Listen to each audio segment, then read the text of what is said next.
কোনো গন্ধ পাচ্ছেন না? পাচ্ছি। প্রতাপ বাবু, বলুন স্যার। প্রশ্নগুলো লিখে নিন। লোকটাকে কোথা থেকে এসেছে আর কেন এসেছে? ঘন্টার মধ্যে উত্তর জোগাড় করা চাই, নাহলে ঘন্টা পড়ে যাবে। দুদিনের মধ্যে দিলেও হবে।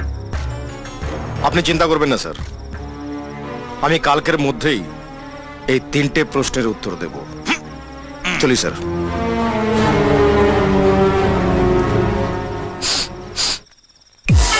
কিরকম একটা ঝাঁঝালো গন্ধ পাচ্ছি।